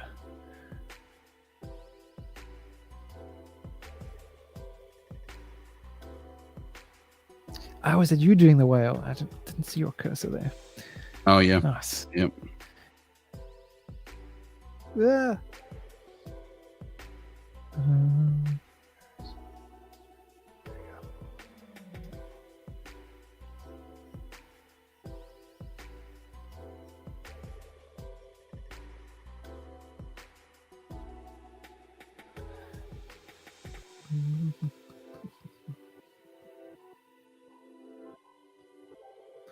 Let's get rid of shape here. Bugger.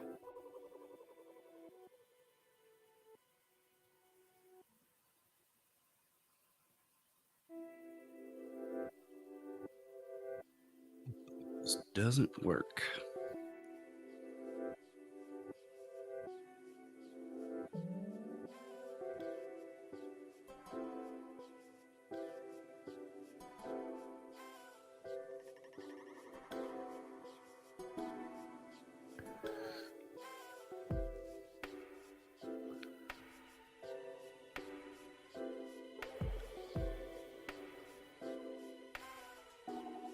Go.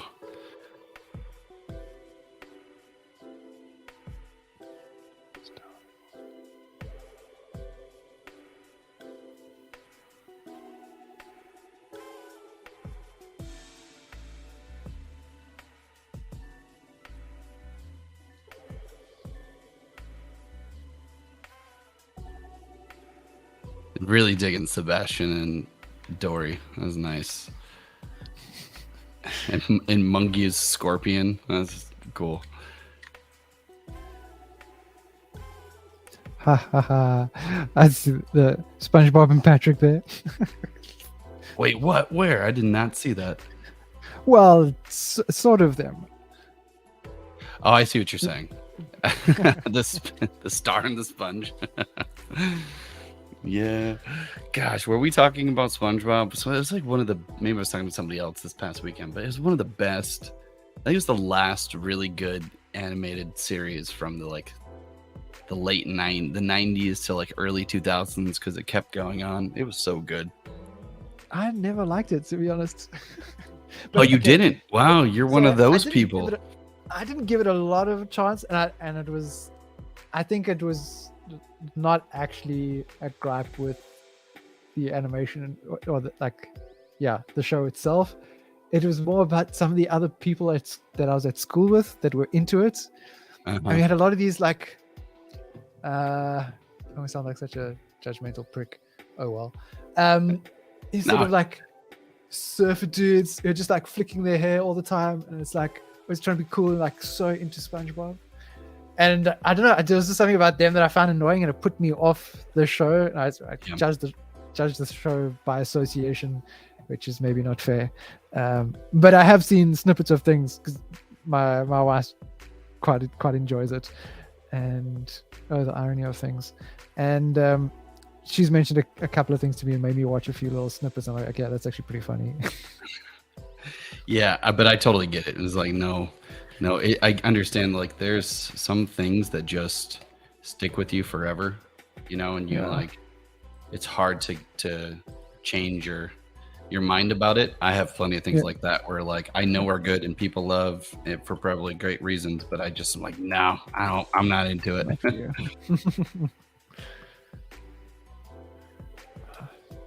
I suppose often it depends on the mood you're in when you're first exposed to whatever it is.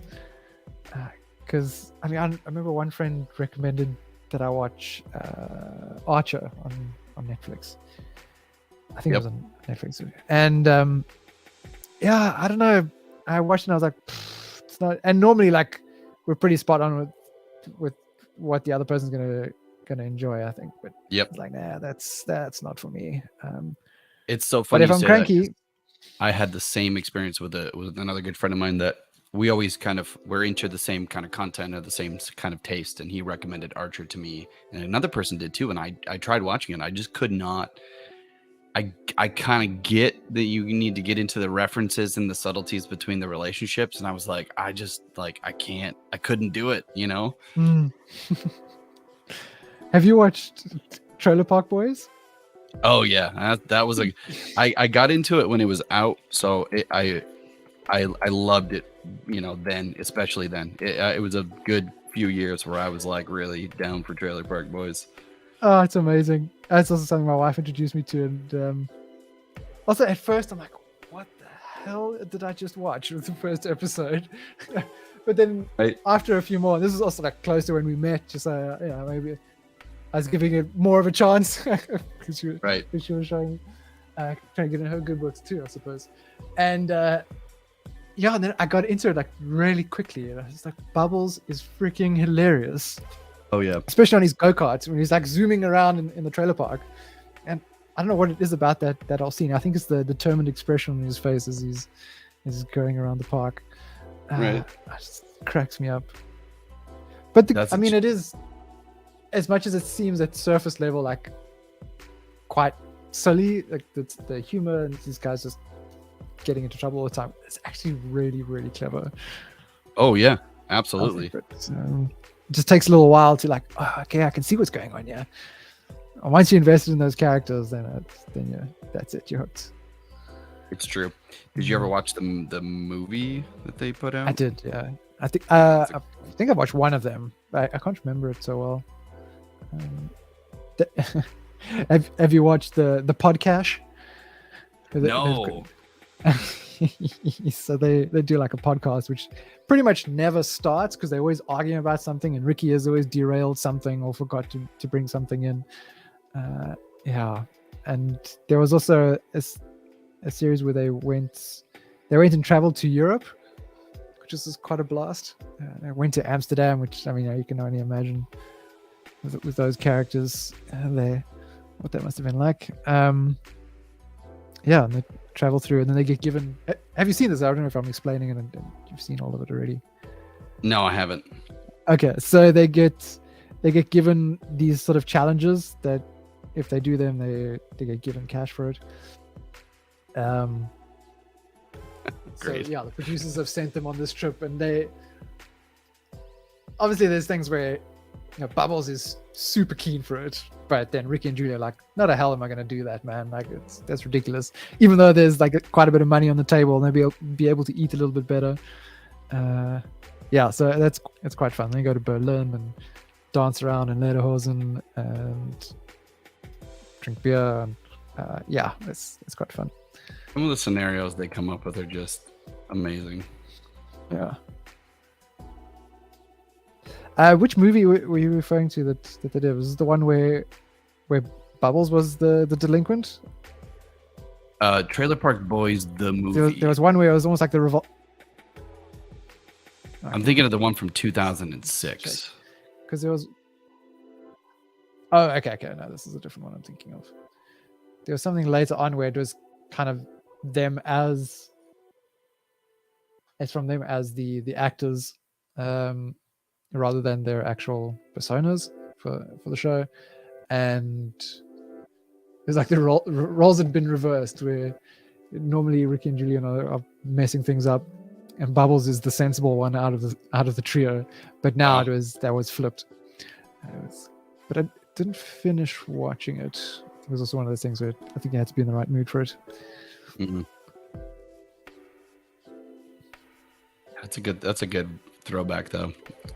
I will always remember the times when I first discovered it and how amazing it was.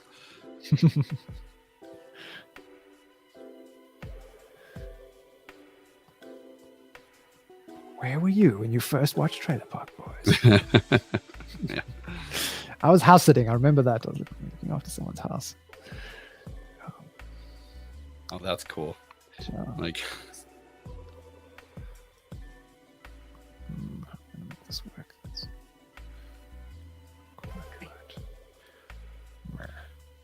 I want more undue history. Probably our second or third most requested feature. Mm-hmm. More brushes, text tool, and more undo. Yeah,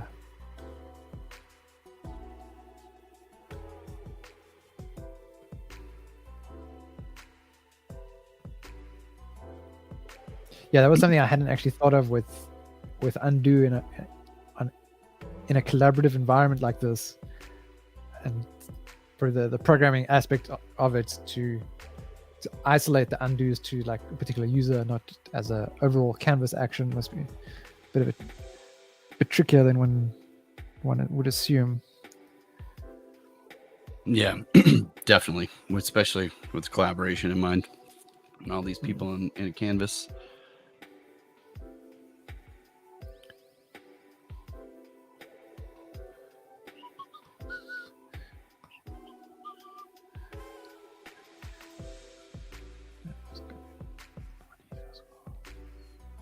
Dang, we're already coming down to the last 15 minutes here.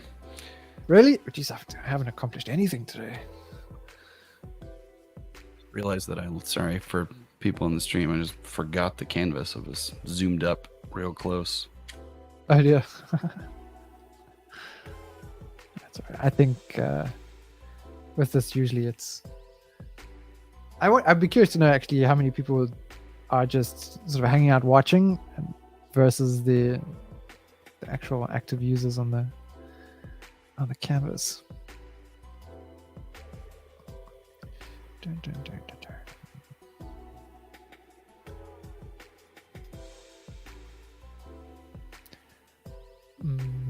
Let's go like that.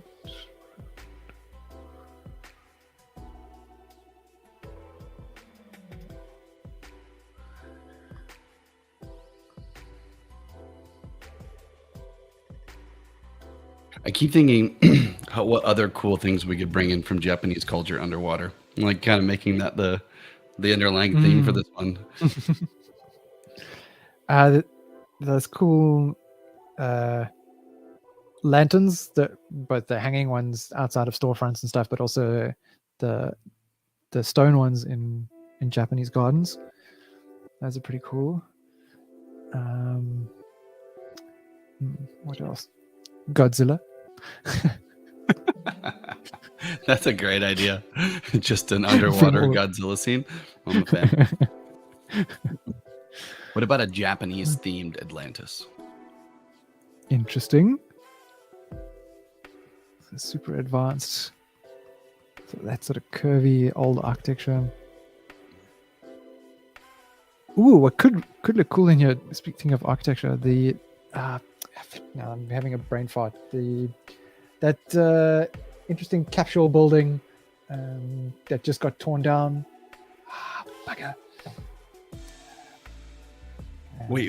What was being built? I'm gonna find it now. Hang on. Make sure I get the right.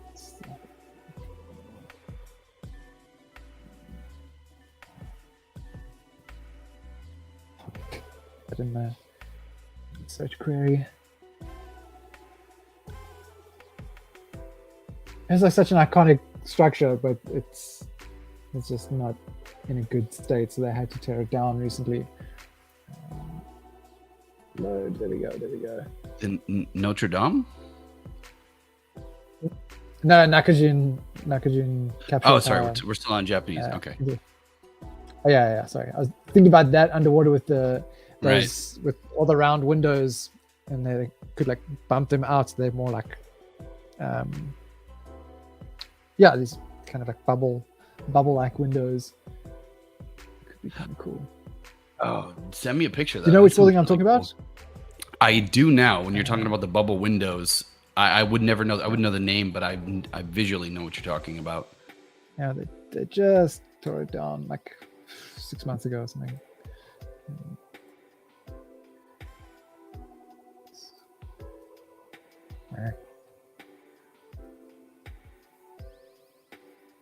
Else. On StreamYard.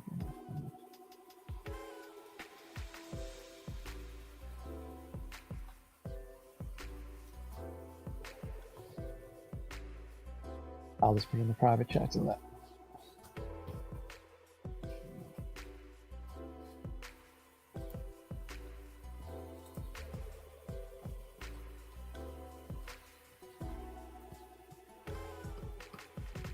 Yeah, Next is nice, doing some nice little environmental additions. I love to see that. Yeah. It's like an air tank or something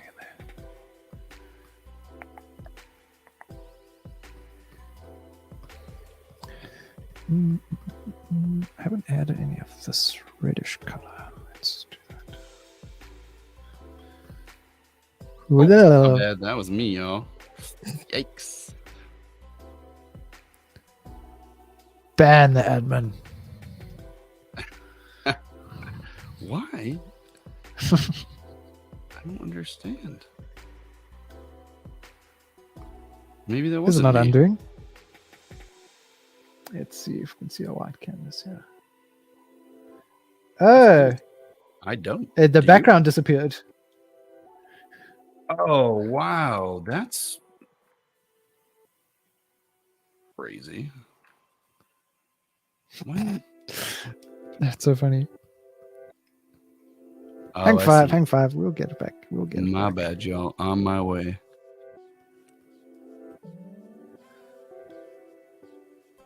Ryan. Oh, you never know. You know that scene in The Matrix before the guns all come strolling through? Yeah. And that sort of white room. So that's where we're at. The loading screen? Or the, what do they call it? Yeah. The construct, that's right. There we go. Little better. Now we've lost a couple of things. There we go. That better? Yes, everything's back to normal, I think. I was trying to click new layer, but because delete is right below, I just accidentally clicked delete. Haha. Boom.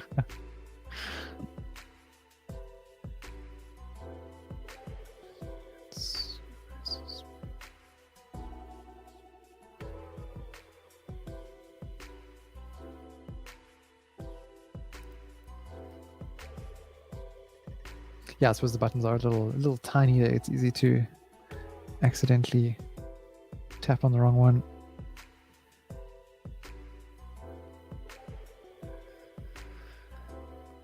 So I just discovered something. Have you used this before, Ryan? Where at least if you're on Chrome, if you hold Control and mouse wheel zoom on the layers palette, for example, it'll shrink the entire UI down or up. Ah, I've never actually tried doing that before. It's kind of nice. Yeah. Yeah. Good to know.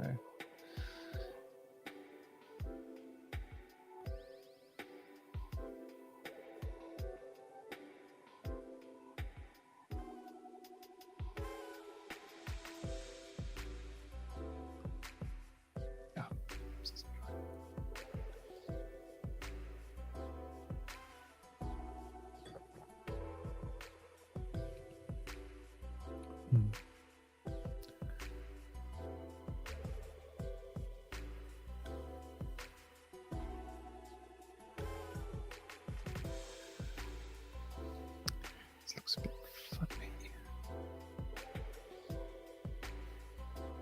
No. There we go.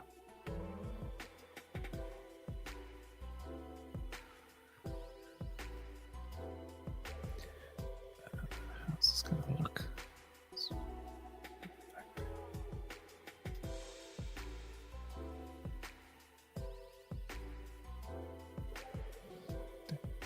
At some point it has to curve out. Aha! Paste-o-matic.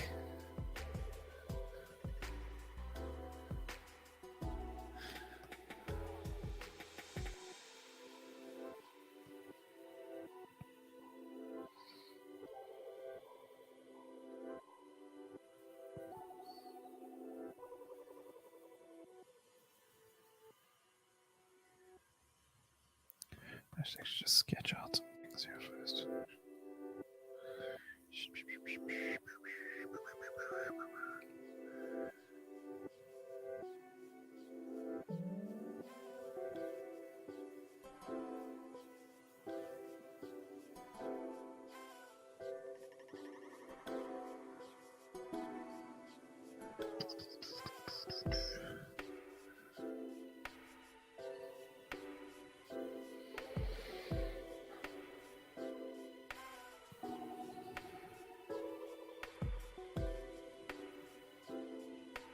There.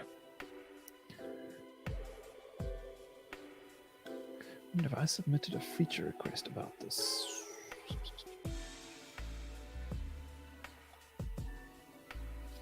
feel like the eyedropper tool or the color picking on iPad is a little slow.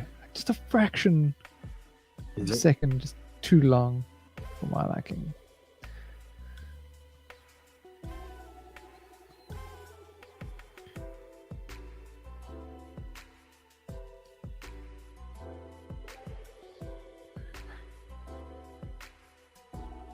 Ooh, nice.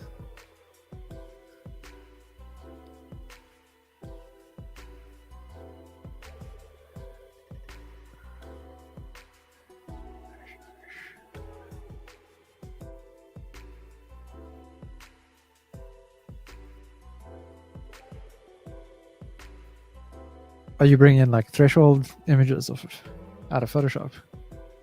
Is it what? Yeah, I'm just using the stamp tool right now, but or I mean the shape tool rather, but it's kind of. Oh, cool. I hadn't thought to check that. Yeah, just using like the Pitch Dev Studio shapes with a lot of great environmental stuff.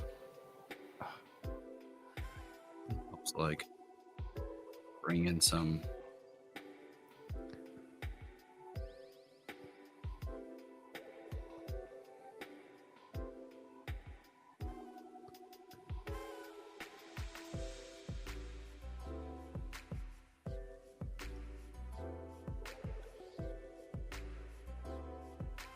Whoa.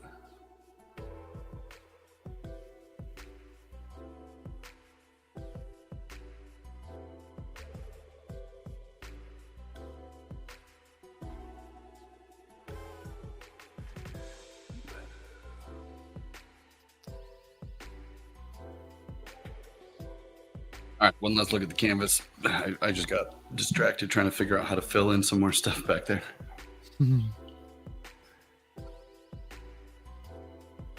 Has all that time? Oh, jeez, all that time's passed already.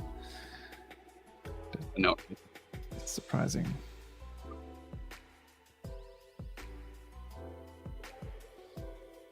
great brick all around the gate, especially some good life going on in there. Yeah. Really going with those strong colors as well. It's on the left side, keeping it quite An Everest, an octopus. Yours came together really great. You're moving on that one. Yeah, it's slow going. I still didn't really know what I'm doing. I thought it could be cool to add something like onto the shell, like a miniature world of sorts, or like a miniature city. Ah, that's a great idea. Or micro machine city. I love it. Nexus killer as always. I always love watching Nexus paint environments, just like simple, really great, like eye for lighting. It always looks great. The brushstrokes always really clear, which I like. Yeah. Yeah, it looks like you guys both use the pixel pencil in that way, and it works well. It's fun to observe. He's using the pixel pencil too. I think he might be using something else quite a bit. Oh, maybe not. Okay, I was thinking he was. Yeah. I'm trying to figure out which one this is. This might be the. It might actually be the pencil or graphite brush that we have. That's the one I like too. I use that one all the time.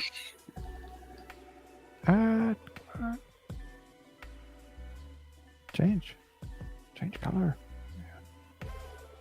Oh, I finally got your link for the Nagaki. Oh, did you only see Capsule Tower? Yep. Yeah. Wasn't and I'm trying to remember what that was from. Wasn't that in Wolverine? The Wolverine. I think they made that into like a hotel or something like that. They showed the building, but then in the film they made it look like it was like this like really crazy hotel or something.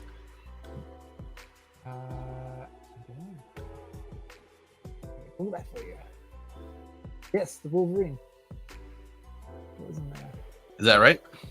Yeah, as a love hotel in Hiroshima Prefecture. Yeah, okay. That's what I remembered it from. Yeah. That's a crazy cool building. Unreal. Yeah. Yeah, it's kind of sad that they had to tear it down. It really is.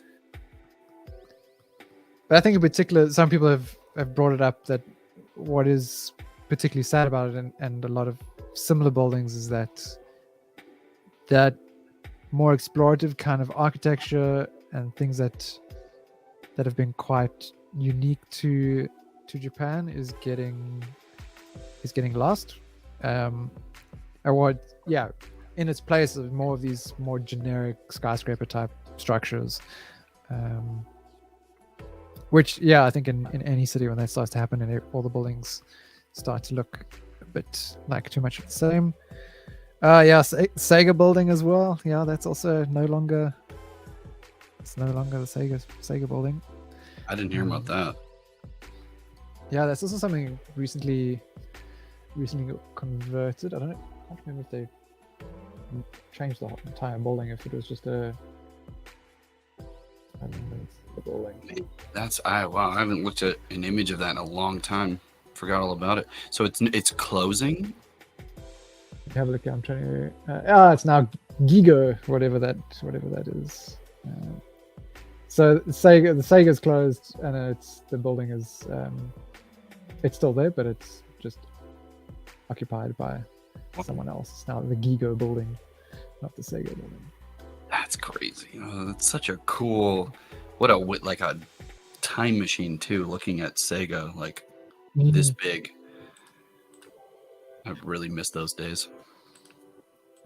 Remember getting my first Sega Genesis, Dreamcast. I was actually a big fan of the Dreamcast. Oh, nice. I never had any consoles as a kid. Oh, I did get it, the PS1. Oh, nice. But that before that, I didn't have. Yeah. I used to always go to my friend's place to play have. I can't remember what his console was. Bugger, but I remember I was playing Ninja Turtles on there, spending hours on it. Good times. But I'd frequently just ask him when I go visit, like, so can we play Ninja Turtles, please? That's why I'm here. That's why we're friends. Come on, man. Yeah. The first for me was Super Nintendo, or just NES. NES had a Ninja Turtles game that was very blocky, but that was the best you got. And then when Sega Genesis version came out, which I think it was Genesis first. Anyways, that one was insane. I remember playing. I played roller hockey in the summers. Ice hockey in the winters, roller hockey in the summers. It was at like a roller rink, and I was usually waiting for rides for a while afterwards. So I would bring a bag of quarters every game, every week, and I would play Teenage Mutant Ninja Turtles in time. I'd play it till I beat it. So I'd have like $5 in quarters for the day, for that night, and I'd have to like beat it with that amount of quarters. And God, played so many times. The original though was so good. Yeah. Did you see the recent release on Steam with the Revenge of Shredder? I think it's called. It's sort of same that old style type thing, but kind of obviously much like updated. And then I think you can play as April and I got it pulled up now. Yeah, looks good. I haven't played it yet, but it's on the wish list. Oh, that looks amazing. It's even a little bit more stylized too. Some of the heads are a little bit bigger. Yeah. Oh, that looks like a blast.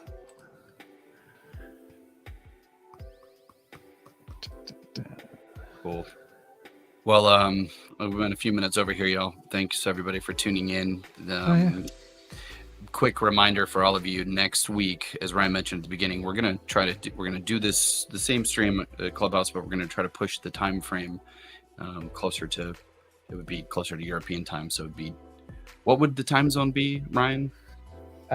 Good question. Blah, blah, blah, blah. Too many tabs. Yeah, time calculator. Okay. I think we said it would be. I don't know if we had a set time, but I think it was going to be 9 p.m. Central Standard.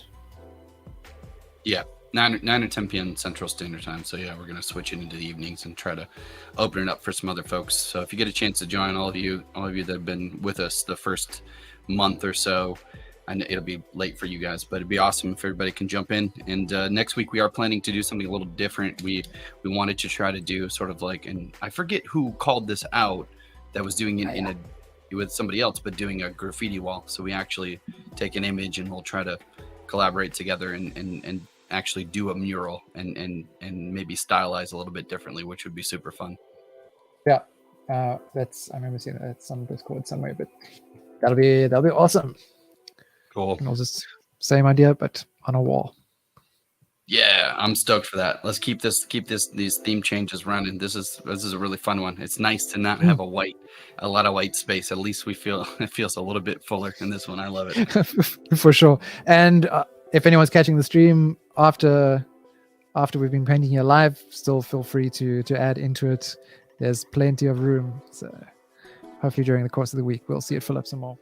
Yeah, for sure.